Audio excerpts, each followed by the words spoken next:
Good afternoon and welcome everyone to our last and hopefully best session, no pressure to the panel, of the day, which we'll be looking at how can we take creative businesses international, what are the reasons for it, what are kind of best practices, and really why should businesses consider that? I have an absolutely fantastic panel here, which will be examining this topic from all angles, and I'll ask them to introduce themselves. So Kasia, if you could start, please.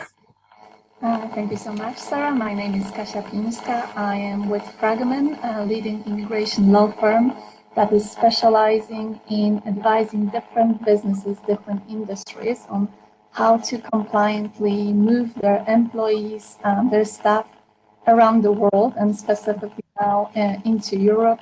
Personally, I have been engaged into many advisory projects, including the projects associated with Brexit, and what it means to the UK nationals, UK businesses when developing their business into Europe and sending employees from this region into the continent. I work very closely with my colleagues in Brussels who are also advocating on behalf of many clients and industries with a European Commission on different solutions and different potential developments in the area of immigration. And hopefully I will be able to give you some insight on how to work with this sphere of complexity and to make sure your business can continue to work in the European region. Thank you so much for that introduction. We're looking forward to all of that. Karen, could you join us, please? Hello, everybody, and thank you very much for inviting me onto this amazing two-day creative fest. I work for the Department for International Trade, that is actually one of the services under the umbrella of the Growth Company. I'm part of a team of probably 30 plus international trade advisors. We work across all markets and virtually all sectors where it's safe and legal for a business to trade in. I've specialised in a lot of the areas of creative industries over the last 10, 15 years. So I know a little bit about lots of things. I never profess to be the expert, but I've worked with some amazing creative companies across the whole of the Northwest. You're going to hear from two of them today as well. So I'm looking forward really to exploring how we help with the services and great complementary services that the Growth Company work with. I think you've heard over the last few days about the global startup, the creative startup and scale up. So we sit very much alongside those, and I'm very much looking forward to taking people on new journeys and continuing journeys with others. So thank you. Perfect. Thank you, David.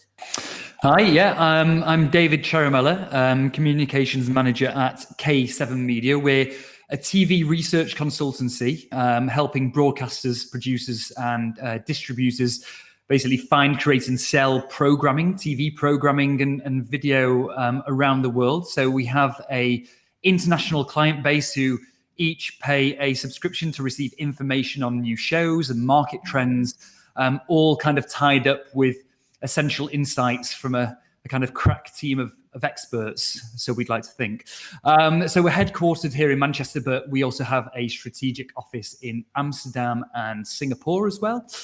So that's me. You'll be hearing a bit more in a bit. Amazing. Thank you very much. Really looking forward to that. Didn't know about your Singapore office, so that will be interesting. Ian, could you introduce yourself, please? Hi, I am Ian Bradshaw. I am co-owner of a company called Title Roll Productions. We are an independent TV production company based in the heart of Manchester. We've now been going just over 16 years. I know Karen very well. UKTI, or now is DIT, has helped over the years as we've progressed. We were very lucky. I say some of it's luck, some of it's judgment. We have cracked the international market in various territories. Some of it's easier than others, depending which countries you're looking at. And for us as a company, it's been absolutely crucial as part of our business model. Mm-hmm. think no harm in saying you have absolutely cracked the nut that is international markets. This is why you're here, and we're looking to learn from you. I think I think I haven't even introduced myself, so I guess why am I here? I'm head of digital creative and tech sector support, and there's 5 fantastic support programs that I have the privilege of leading. One of them is the Global Scale Up program, and through the nature of things, we've been seeing more and more, obviously, digital and tech businesses, but also creative businesses, because often creative and tech goes hand in hand. And I'm very much under the impression of one sector can't really exist without the other. So, we're seeing just a flood of businesses like that coming into that program and actually making up the majority of the businesses within those programs. So I'm very much interested in kind of hearing everyone's perception and kind of experiences, which brings me to the first area that I wanted to discuss. One of the outcomes of the pandemic, whether that's a positive or a negative one, that really depends on who you ask. But we've really been pushed into that digital space a lot more. And, I'm going to make the bold assumption, and I would like to hear your take on that. But that actually has facilitated us to go international faster and with a little bit more ease than before. Would you agree or disagree with that?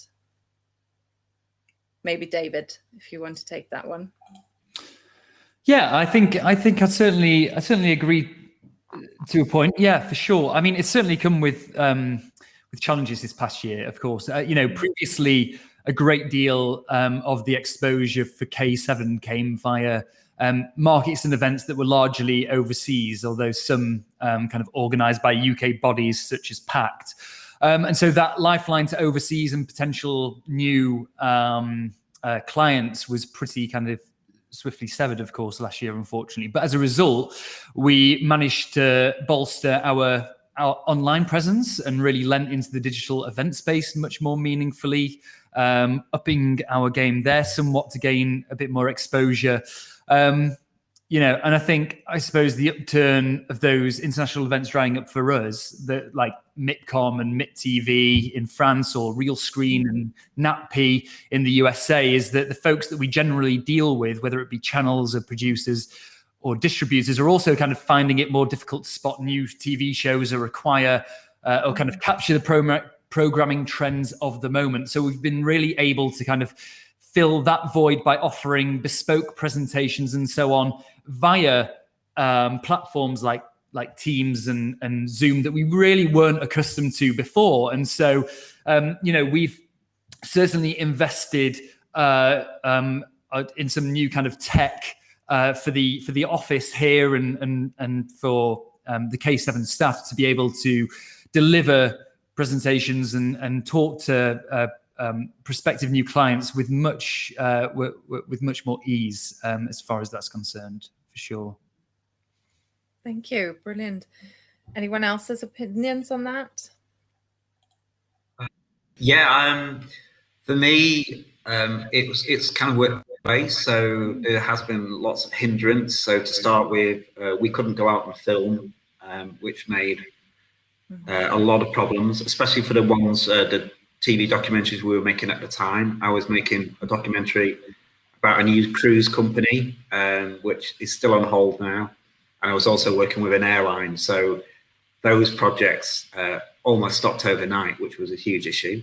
But what we did manage to do is then work on some other projects where we literally, all the team worked completely remotely. Filming was done by people in those local areas, so they weren't moving out of the areas. And then we just used the power of the internet and couriers to move that media around to then put it into one central location, which was actually, in this case, London, to finish making a primetime show for ITV. And that was made completely in the full first lockdown, which was very, very difficult, but it was done. Yeah.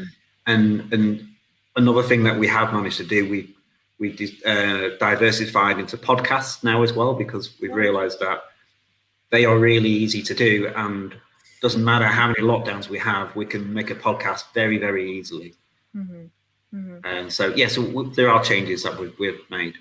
Okay, I know that's it's very interesting, and it's definitely a great nod towards the need for innovation, and I think we'll be talking about that a little bit more. But really opening up the stage to Cassia and Karen around this whole, has the world opened up to you in even more ways since the lockdown, or have you found it more difficult to speak to I think initially we were like everybody in that we were all a little bit rabbits in the headlight. Our usual patterns of working had stopped in their tracks. You couldn't go out and do what you would normally do in terms of visiting, be it on a regional basis or internationally. And our roles changed. For a little while, we were not doing the day-to-day business support for international and encouraging people to carry on where they were exactly. It was a little bit of managing how do they change. And I do hate to use the word pivot, but we've had examples of two businesses where they've had their usual world change on its axis and had to think very technically, very innovatively about how do we get through this? How do we continue to deliver what we do, but maybe in a different way? And the resourcefulness of companies never, ever ceases to amaze me. I mean, I've had examples where I've been talking to film producers that have been directing and getting involved with films remotely on Zoom States, and they're here in the Northwest.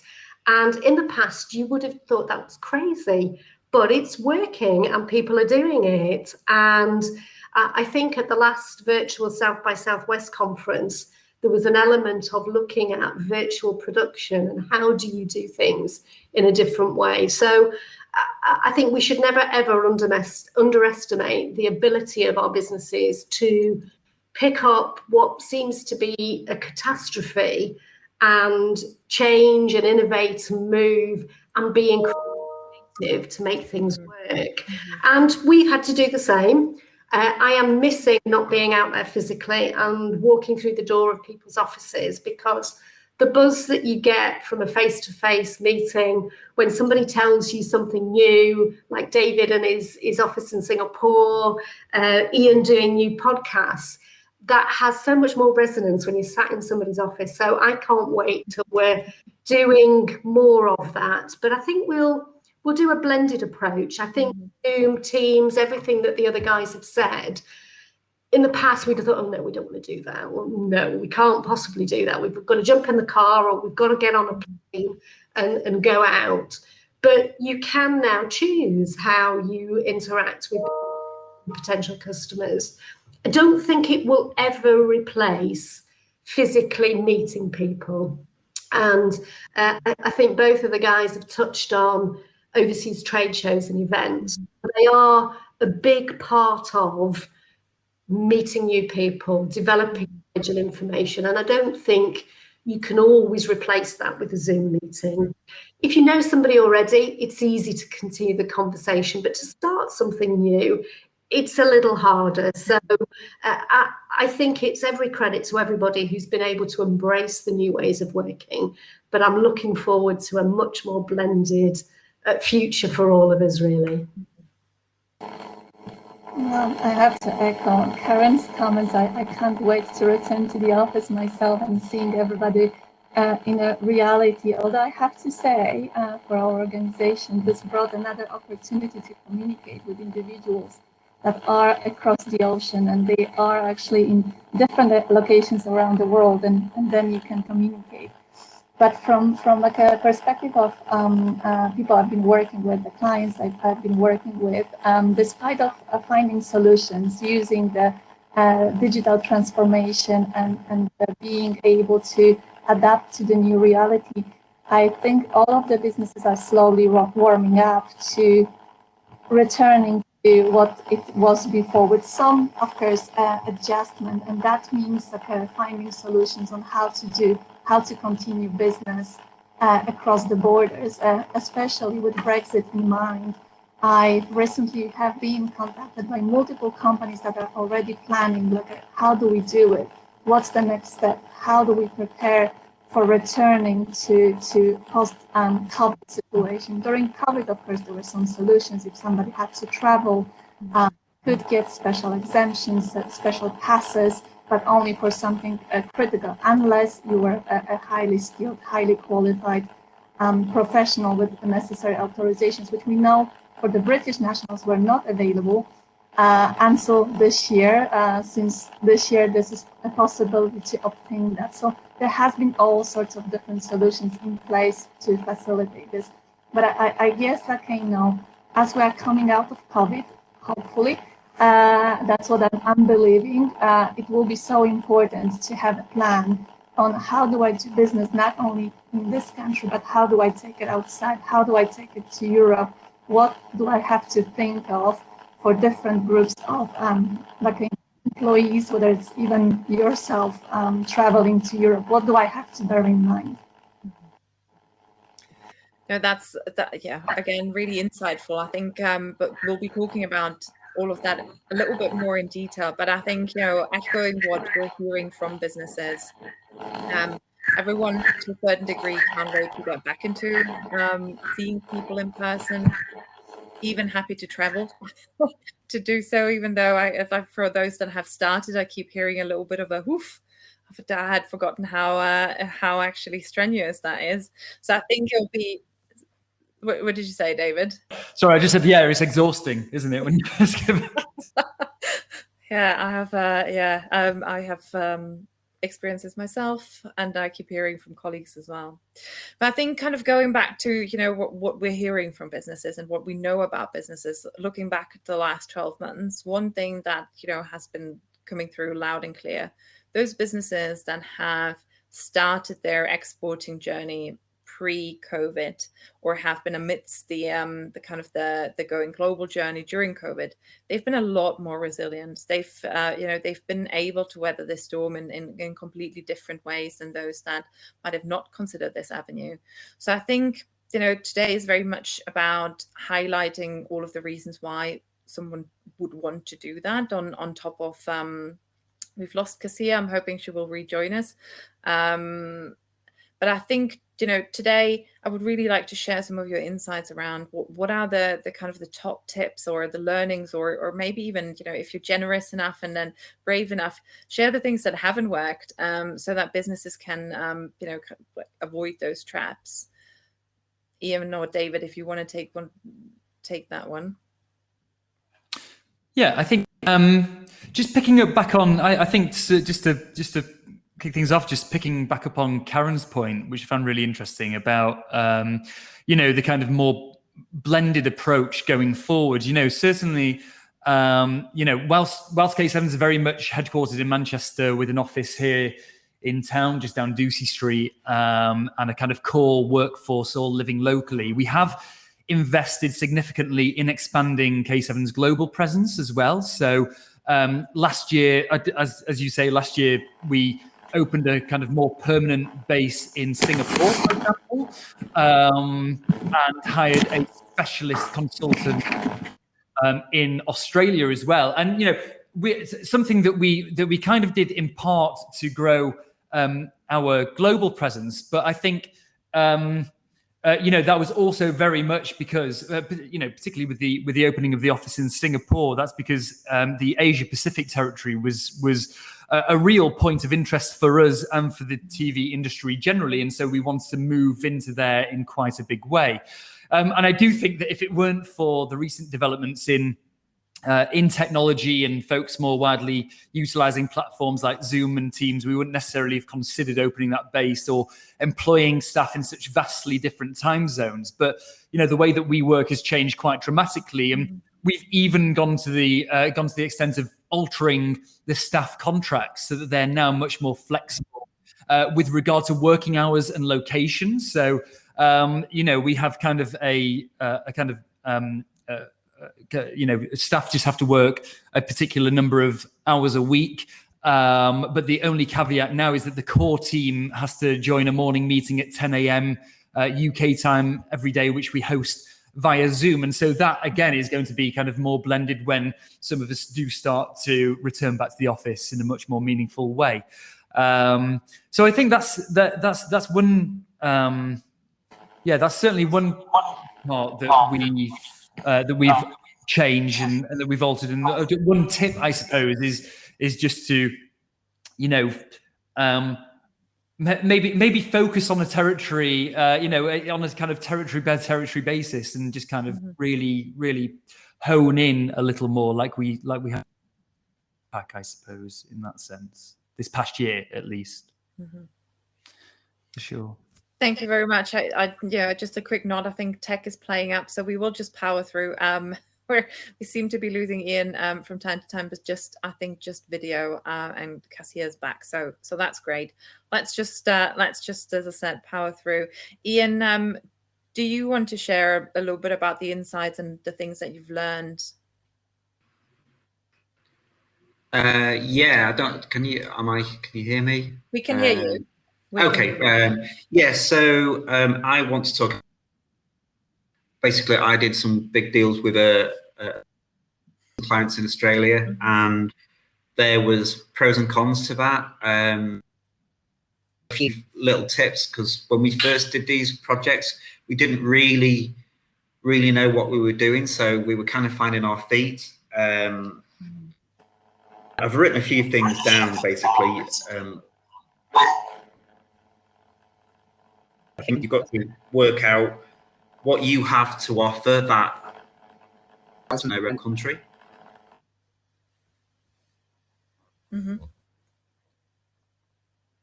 If you're looking to get into contract negotiations, you are probably going to need a lawyer who is from that, because their laws are going to be different laws. So if a dress up a contract, or they send you a contract, and then your lawyer here looks at it, there will be things within that contract that won't stand UK law. Oh, sorry, I think I'm still there. Also, a big part to play is withholding. Now, withholding tax, if you don't know how much you are going to have to take off your budget. Now, if you've got a very large contract, that withholding tax can be an awful lot of money. Yeah. I hope you all got hold of that, because my screen kept flicking in and off.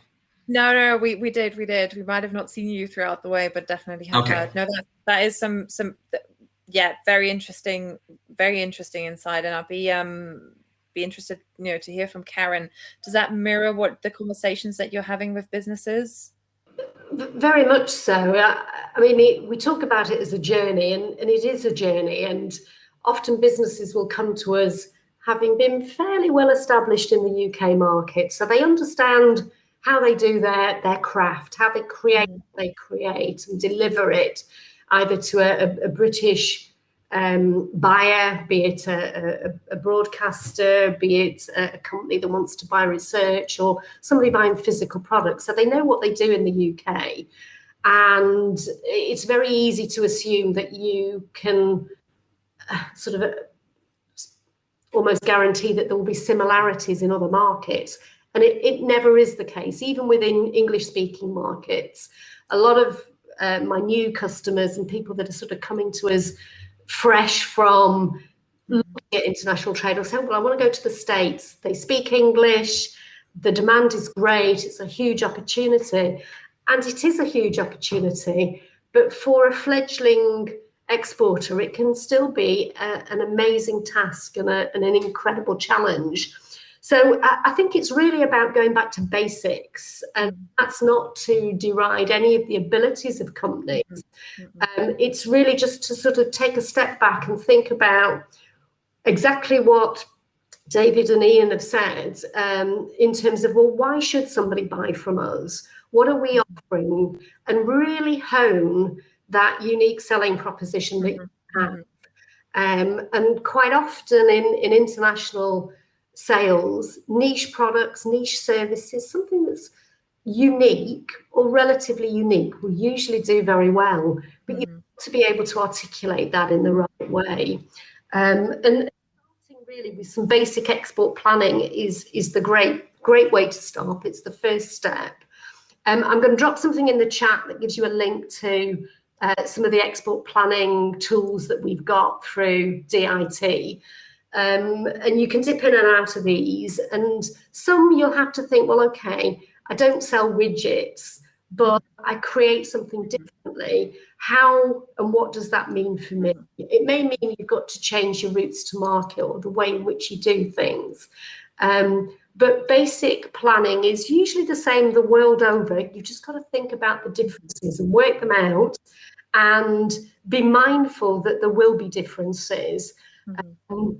And I think never underestimate the power of research and planning, because it's like anything you do in your business. If you do not plan it, if you do not research it, there are going to be things that will be a surprise and can often cost you money. Ian mentioned withholding tax. The tax situation is complex in every country. Even if we think we understand it in the UK, it doesn't necessarily mean it's going to be the same elsewhere. We can't profess to know everything about all international markets, but one of our great resources is that we work through the British embassies, consulates, high commissions throughout the world, and we have dedicated trade teams that are there to help British business do what they do. So if we don't have the answer within our own team, and as I say, we've got about 30 trade advisors, there are different teams in the UK, sector teams that we can refer to as well, but also those trade teams in the embassies. I've got a company who are a creative furniture company, and they've got a potentially big contract in Israel. And the process of getting accreditation and the documentation done is complex. And we started this probably pre-lockdown, and it is still going on. And we're at the point now where we have engaged the services of our team in Israel to actually look at, can they unpick what's happening at their side and help that exporter get to the next stage. So as I say, if I don't have the answer, I will do my very best to find somebody who can help us. As I say, those teams overseas are incredibly valuable to us. No, I think, again, really valuable information. I think, one of the main takeaways, I think, from today's session across the board will be, yes, it's very complex. Yes, it's very rewarding still, but and you shouldn't be walking that journey on your own, because there's so much support out there, whether that's through the Global Scale Up program or the work that Karen does, and and again, it's very joined up in that sense. But I'd be very interested to hear from Cassia, and her kind of insights around shortfalls or issues. Let's try with the background noise. Yeah, so let's try the problem is I got disconnected for a little bit, so I didn't catch the entire discussion. I'll just repeat for you then. I think just the kind of I guess the tips and tricks, but also the issues to avoid from your experience. What are your insights? What can you share? Absolutely. Well, I hear that the creative industry goes outside of Europe, goes to Israel and many other jurisdictions. So the principles will be very, very similar. Definitely something that Karen mentioned, planning, will be absolutely crucial, and looking at what's feasible. In creative industry, you have short-term, you have long-term projects that you will be working on.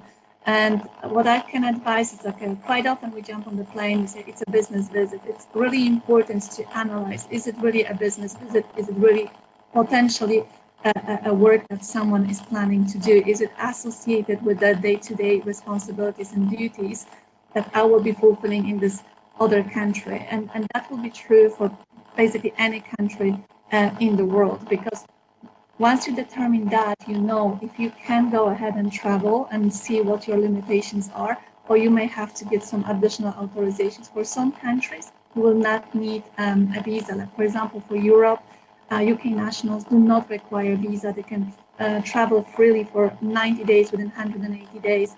And that will be acceptable. But when they go, for example, to China, India, then you will have to look at possibly applicable visas and what are those type of documentations that you have to have on hand. If it's business, it will be most likely fairly quick, but if it isn't business and it's actual work, planning will be crucial because processes to obtain work permits authorizations are quite extensive, and I would say not process itself is the longest. The preparation of the documents to go through that process may be challenging, but once you go through that once, second time will be much easier. The first time is the hardest. That's why it is so important that if you have project in particular jurisdiction, at the very early stages when you are getting engaged into the project, it's good to start looking what will be the immigration process required for me, my employees, my contractors that will be going, and how much preparation I will have to have before we can go to that location to undertake the venture, whatever the venture is. One tip, in the creative industry, there is a lot of work permit exemptions in different countries. So it's definitely worth looking at those again in the early stages because you may benefit from those, and it's worth to know that those exist, and then it make things much quicker to access potentially a particular market that you want to start up the business in. So that would be perhaps my tip for everyone when taking physically business to other countries, not so much virtually. Brilliant, thank you. Again, from own experience, I very early on learned in my career that hope is never a good strategy, and you should really, make sure that you have a plan and a very thought out plan and stress tested plan. Now we've been talking a lot about people in all of this, and taking the team and opening up an office, and then I'd be really interested in, and again, I think this would be of interest to the businesses listening in today. When hiring or looking at the staff that are already in your business, what are the key attributes that you think leaders should be looking for that would be really valuable within their teams when kind of embarking on that international journey? I'm thinking about soft skills. I'm thinking about language skills. I think so. At K7, we've got around. So I think there's around 10 different languages our kind of spoken within our core group of staff, which is something that So two things here. So I think it's really interesting about Karen, what you were saying about kind of planning and figuring out which territories you want to really target ahead of time. So K7's always had stringers around the world as well as a core staff with multiple languages who are kind of our experts feeding back information. It doesn't need to be kind of full-time hires, but I think to crack any territory, it's always wise to speak with somebody on the ground and find a consultant who can really help you make those steps into that marketplace. And so that's always great. But when it comes to full-time hires, I think that certainly, if opening up to overseas is what you want, then, we always, first and foremost, we always look for people who really fit into the team. Ultimately that is essential, of course. Don't find somebody who's really great at one thing, but is an absolute arse to work with, because it's just not going to work, excuse my language, but it's just not going to work. So I think finding somebody who's a pleasure to work with, and of course, I think this past year in particular, flexibility has been key. Thankfully we've got a really wonderful team here at K7 who have been tremendously flexible to kind of working at home and incredibly resourceful in that manner. And I think that's just been, it's been such an asset and has really helped us through, this past year. And just like you say, Karen, without using the word pivot too much, I think that has been essential, and having a team ready to do so, and ready to move quickly, and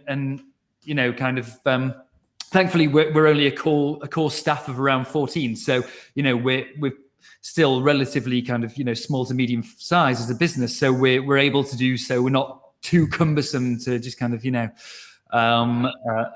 turn and pivot at any point. So I think that's probably for us that's been really essential this past year. I know when you were looking at your Asia Pacific markets, David, taking on somebody with the ability to speak languages, and I think you have a Chinese speaker on your staff. When businesses get to that scalability point where they can think quite strategically about hires, and obviously the skill sets that they can bring, so those soft skills, the language skills, the understanding of cultures in different markets is amazingly valuable. There are lots of ways of learning it. When you have somebody that's maybe sat next to you or is on your team, that you can actually say, well, actually, how would you do this? And in what way would they look at a particular situation? And simple things. I mean, I can remember one of the first things I was taught when we were looking at the Japanese market is the way in which you handle your business card is different in different cultures. And unless you know that, you can unwittingly sometimes create a bit of a faux pas. You don't mean to. But when you have understood that you present your business card with two hands, the way in which you would then take a business card from somebody else is important, and respect and the mutual sort of understanding then that you build is enhanced by the fact that you've taken the trouble to look at culture and etiquette and how to do business. And I think it helps forge those business relationships a lot quicker. I think people are very appreciative when English speakers take the trouble to make the effort. Business culture often revolves around the English language, whether it's British English or English from other parts. And it's too easy for us to assume that everybody just understands everything that we say and the manner in which we do. And because we're probably not accustomed to always speaking in other languages, people do appreciate it when you make the effort. And I think doing a little bit of homework before you go out to market visits, because we will get to do market visits soon. We've always done programs of trade missions and helped and encouraged people to go out on visits. At the moment, a lot of it's virtual, but even on virtual Zoom meetings, the ability to understand some body language from different cultures is quite important. So I think it's great when you get to that point where you can really embrace it. For those that can't, and you can't afford maybe to take somebody on, it's about doing a bit of research, and there are lots of avenues of information that talks about being business etiquette, cultural etiquette, that you can learn lots from as well.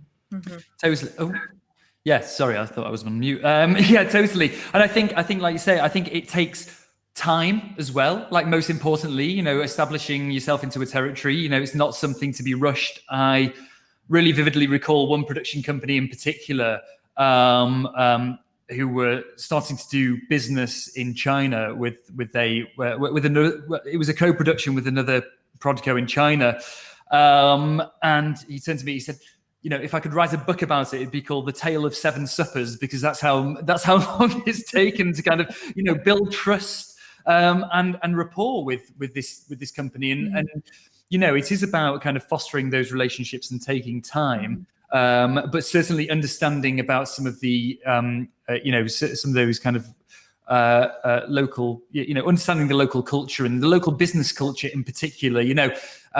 Doing business with companies in Asia Pacific is a world away from managing a client in America, like you say. And that's kind of the world over. We at K7 have produced guides before to all about working within different territories, and have presented on how UK production companies in particular are able to work overseas and what to expect, when working in particular territories, especially when it comes to scripted television and factual and documentary television, where, co-production and co-development deals are kind of more commonplace. So, yeah, I think it's about, finding a route through, finding a path, and kind of understanding more and sticking to it, I think, is essential. That's super insightful. Thank you for that. I think, again, from our perspective, because obviously we work directly with business leaders, on and their, I guess, where to put the focus on in order to kind of be as successful as they can be. And, it's always been internal business culture, shall I say, has always been an important factor. But we have really found that when businesses are at the beginning of their journey, they have to really re-examine their internal culture just to make sure that it reflects their pursuits for the future and, pursuits for exporting. And with that, looking at the attributes of what makes up their team, what is their ambition going forward, whether that's, inclusivity, diversity, because again, we've seen a really strong correlation between those that are successful internationally and those that have very diverse, inclusive teams. So it's all of that and more. I think that, that should be part of the consideration. I'm going to have to usher us on because we're starting to run out of time. But I think, I'd be really interested in hearing from each one of the panel members. And and please approach this as almost as a bit of a rapid fire. But what did you do? What were they kind of like the active steps so for those that are coming from businesses in terms of looking at different territories? What were the aspects that you were looking for? And then from Karen and Cassia, if you could share the attributes that you were suggesting to look at. Shall we start with Ian, please? So I think you've got to work out what is easy to approach, which countries are easier for you as a business to approach, because some, obviously you've got cultural difficulties and dialect difficulties. So look at one territory to start with and aim for that. Put all your focus on that. Don't try and conquer the world in one go, because that won't happen. So find a territory that suits your business the most, that you think you can target and make the best of. Mm-hmm. Once you've done that, then you can start to spread out. And this, our business, we work in two ways. With some countries, we work directly, and then some countries we work indirectly via distributors. So it depends which country it is and how we do it. And to start with, even the countries that we work with directly, we worked predominantly first through a distributor. And then we started getting some dialogue directly with that company over a couple of years, to the point where they turned around and said, can we work with you directly? And we were like, sure, where do we start? And that's a fantastic point. And it's also a slightly scary point where you're thinking, I am now going to produce a program for someone on the other side of the world. How the hell are we going to do that? And it's a scary step. But it's a confident step, and it's a step in the right direction, because in the UK, in the TV sector, it's becoming harder and harder to get commissions away. So having productions in Australia, in America, it helps keep that business model ticking, basically. And it's great because it's good for your profile as well. It really makes you look like a grown-up business when you are trading internationally. Grown-up business, I like that. I'm going to start using that. Speaking of grown-up businesses, David, do you consider yourself to be in one? I'd hope so, yeah. I think so. I think, evaluating different, which markets you kind of want to focus on. For K7, it's a little bit different. It's kind of been essential for us to have more of a kind of global lens, because kind of, that is what we do. We tell people about what's going on internationally in telly. So that's been kind of a little more essential. But when it comes to evaluating different markets for us actually to kind of, actively pursue, I think really it's basically dependent on the territories themselves and their kind of global outreach for us. So, for example, it could be that... So I'll give you an example. So Korea, for example, is like a really is really buzzing right now internationally. So these places often crop up because they're spearheaded by a kind of pioneer company or a kind of group of companies who open up to international trade. So in Korea's case, exporting their formats worldwide. So they've had some real hit shows that have come out of there, like The Masked Singer was originally a Korean format originally, and I Can See Your Voice, which is currently on air on the BBC as well. And so they started selling those to broadcasters around the world, and so we kind of targeted Korea as a real territory of interest for us.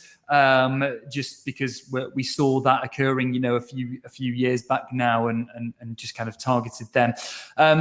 Thailand and Vietnam are, we believe, on the verge of kind of getting their first formats really selling internationally. So I do have a bit of a bias in terms of genre here, but that's only because I work in. I personally look at formats.